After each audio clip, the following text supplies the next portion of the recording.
Momen bersejarah. Deklarasi Beijing berhasil mendamaikan dan menyatukan Palestina. Setelah bertahun-tahun berada di dua sisi berbeda, dua faksi utama Palestina, yaitu faksi Fatah dan Hamas, akhirnya menandatangani perjanjian di Beijing, disebut Deklarasi Beijing. Tiongkok sekali lagi berhasil menyelesaikan masalah paling inti dan paling rumit di Palestina Timur Tengah, termasuk mendamaikan dua musuh bebuyutan Arab Saudi Iran pada Maret tahun lalu. Faksi Fatah dan Hamas sepakat untuk mengedepankan kepentingan rakyat Palestina dibandingkan persaingan politik. Kejadian bersejarah ini berhasil dimediasi oleh pemerintah Tiongkok. Sebanyak 14 faksi di Palestina sepakat menandatangani deklarasi Beijing untuk mengakhiri perpecahan dan memperkuat persatuan nasional Palestina.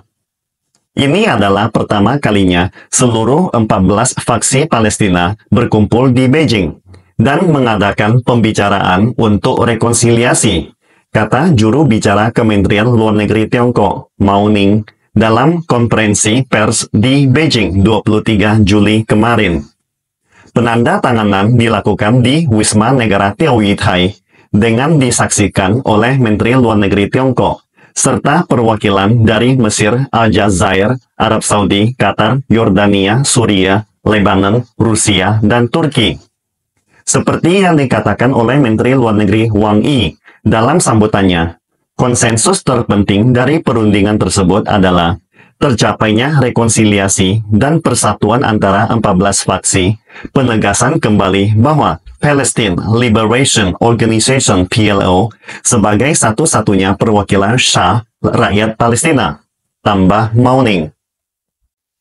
Wakil Ketua Gerakan Pembebasan Nasional Palestina atau Fatah, Mahmud Alol, mengatakan pada upacara penandatanganan deklarasi Beijing, Tiongkok adalah cahaya dunia.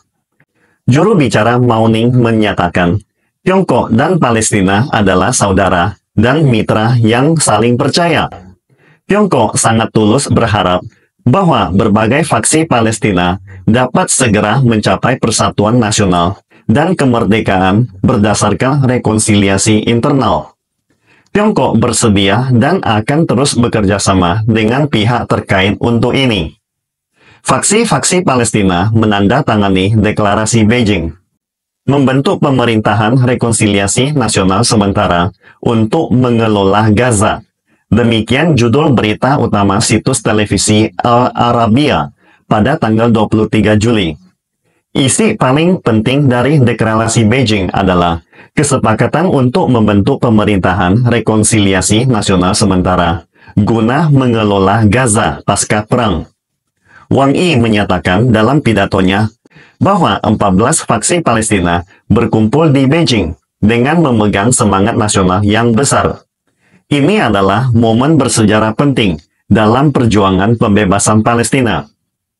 Wang Yi juga menekankan, hanya dengan berbicara dengan satu suara, suara keadilan Palestina bisa lebih nyaring.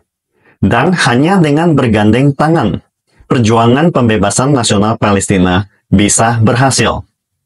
Wang Yi menekankan bahwa masalah Palestina adalah masalah paling inti dari Timur Tengah. Tiongkok tidak memiliki kepentingan pribadi dalam masalah Palestina. Tiongkok menghargai moralitas dan mendukung keadilan. Wang Yi menyatakan bahwa masalah Palestina telah berlarut-larut selama lebih dari 70 tahun, terus menguji keadilan internasional dan hati nurani moral setiap umat manusia. Saat ini, konflik di Gaza masih berlangsung, dan dampaknya terus menyebar, dan konflik di kawasan ini beresonansi di banyak titik. Jadi, untuk keluar dari dilema konflik saat ini, Tiongkok mengusulkan 3 langkah kebijakan.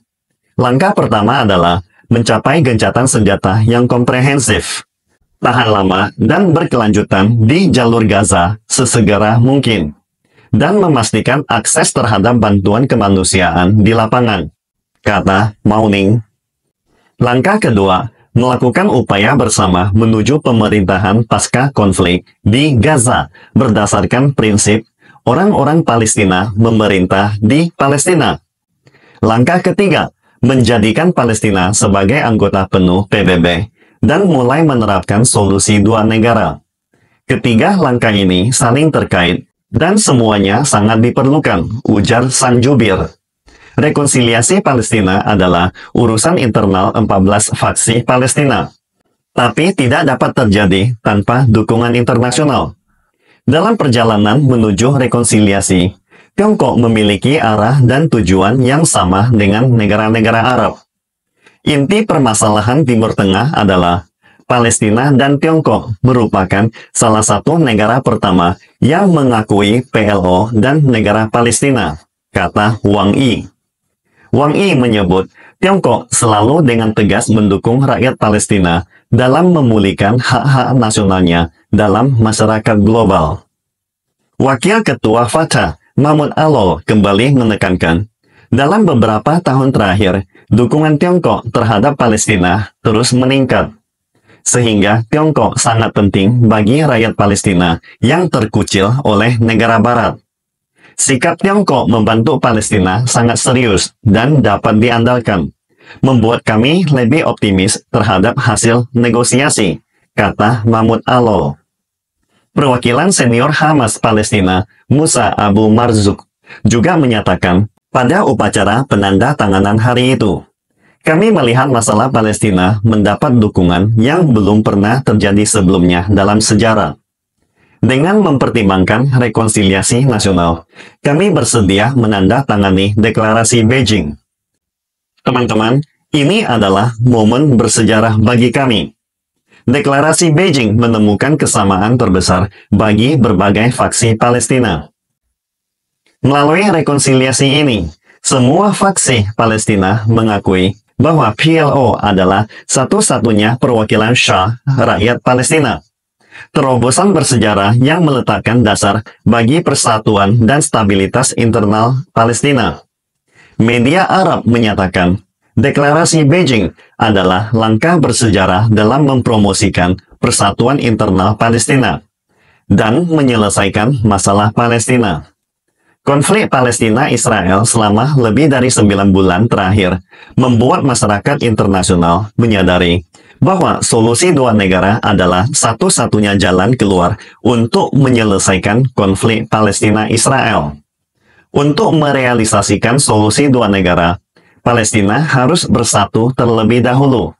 Rekonsiliasi internal Palestina adalah langkah penting untuk mendorong kemerdekaan dan penyelesaian masalah Palestina. Beijing sekali lagi berhasil mengubah impossible menjadi kenyataan hasil damai. Setelah berhasil mendorong rekonsiliasi Iran dan Arab Saudi, Tiongkok kembali mendorong faksi-faksi Palestina untuk menandatangani deklarasi Beijing. Sekali lagi mengejutkan masyarakat internasional. Sebelumnya, faksi-faksi Palestina mengadakan perundingan rekonsiliasi di Beijing untuk kedua kalinya tahun ini. Banyak media Barat memprovokasi dan tidak percaya bahwa faksi-faksi tersebut dapat mencapai kesepakatan. Apalagi Hamas dan Fatah yang telah berseteru selama 17 tahun dapat berdamai. Sejak Hamas mengusir Fatah dari jalur Gaza pada tahun 2007, kedua faksi tersebut telah mengadakan banyak putaran perundingan untuk persatuan. Tetapi setiap upaya selalu gagal, terutama karena persaingan kekuasaan yang sangat sengit dan provokasi Barat untuk menerima pemerintah rekonsiliasi nasional Palestina yang mencakup Hamas. Profesor Mahmud Hassan dari Swiss Canal University, Mesir, menyatakan, penandatanganan deklarasi Beijing menandakan kesediaan faksi-faksi Palestina untuk bersatu dan menyelesaikan masalah internal bersama-sama, membuka jalan baru untuk pengelolaan Gaza dan rekonsiliasi Palestina. Tiongkok memainkan peran kunci dalam mendorong penandatanganan deklarasi ini, menunjukkan pengaruh dan tanggung jawabnya sebagai adidaya baru dalam urusan Timur Tengah. Setelah mendorong rekonsiliasi Arab Saudi-Iran, Tiongkok sekali lagi menunjukkan pendirian tegas dalam mempromosikan perdamaian di kawasan. Dalam beberapa tahun terakhir, masyarakat internasional menjadi pesimis tentang penyelesaian masalah Palestina. Terutama, masalah rekonsiliasi antar faksi internal Palestina. Negara-negara luar tidak optimis. Negara-negara Arab juga tidak optimis. Bahkan di dalam Palestina sendiri juga tidak optimis. Tetapi kali ini, 14 perwakilan faksi Palestina dapat duduk bersama di Beijing dan mencapai rekonsiliasi. Ini merupakan hasil dari kebijaksanaan, keberanian politik, dan upaya diplomatik besar negeri Panda. Setelah mendamaikan Arab Saudi Iran pada Maret 2023 hingga penandatanganan deklarasi Beijing oleh faksi-faksi Palestina beberapa hari yang lalu, Tiongkok telah membangun jembatan komunikasi penting bagi negara-negara kawasan Timur Tengah, mengubah hal-hal yang tidak mungkin yang sebelumnya diyakini oleh berbagai pihak menjadi kenyataan hasil damai di depan mata dunia. Latar belakang yang tidak dapat diabaikan dari rekonsiliasi Beijing ini adalah jalur Gaza masih dilanda perang dan prospek perundingan gencatan senjata yang sulit diprediksi. Menurut laporan Reuters, pada tanggal 22 Juli, tentara Israel melancarkan serangan baru di Gaza, dan tentara Israel juga mengeluarkan perintah evakuasi paksa untuk wilayah timur Khan Yunis, yang sebelumnya ditetapkan sebagai zona aman kemanusiaan oleh Israel. Wilayah Gaza terus dikuras oleh Israel. Perintah evakuasi baru ini memperkecil zona aman kemanusiaan hingga 10 km persegi dari total 60 km persegi. Menurut statistik Departemen Kesehatan Gaza, serangan udara Israel pada tanggal 22 Juli lalu terhadap Khan Yunis menyebabkan sedikitnya 70 orang tewas, termasuk sebagian besar wanita dan anak-anak. Sementara itu, Perdana Menteri Israel Benjamin Netanyahu sedang menuju AS untuk meminta bantuan senjata yang lebih lanjut. Bagi mereka yang ingin mencari perang akan pergi ke AS. Sementara mereka yang menginginkan perdamaian akan pergi ke Tiongkok, kata Profesor Mahmud Hasan. Perdana Menteri Israel Benjamin Netanyahu pergi ke AS untuk meminta lebih banyak bantuan senjata guna melanjutkan perangnya di Gaza. Sementara itu, dengan mediasi Tiongkok, faksi-faksi Palestina menandatangani deklarasi Beijing, menunjukkan harapan untuk mencapai perdamaian melalui persatuan. Tiongkok memainkan peran penting dalam mediasi ini, menunjukkan komitmennya dalam mempromosikan perdamaian di Timur Tengah. Deutsche Welle, media TV Jerman melaporkan, sebagai tuan rumah, Tiongkok berhasil membuat faksi-faksi Palestina mencapai rekonsiliasi. Melalui tindakan ini, Tiongkok sekali lagi menjadi pencipta perdamaian global. Untuk konflik internal antar faksi Palestina, beberapa negara barat selama ini sengaja membiarkannya begitu saja, atau sengaja memperburuk konflik, membuat kawasan Timur Tengah terus berada dalam kondisi peperangan, untuk mendapatkan keuntungan terbesar dari situasi tersebut. Presiden proyek US Middle East Project, mantan perwakilan negosiasi Israel Daniel Levy, membandingkan kebijakan Timur Tengah Tiongkok dan AS serta dampak yang ditimbulkannya, mengatakan bahwa keterlibatan AS dalam masalah Timur Tengah terutama berfokus pada bidang militer dan energi. Di bawah pengaruh military Keynesianism, suatu kebijakan ekonomi yang didasarkan pada posisi bahwa pemerintah AS harus meningkatkan belanja militer untuk meningkatkan pertumbuhan ekonomi AS yang dianjurkan oleh John Maynard Keynes.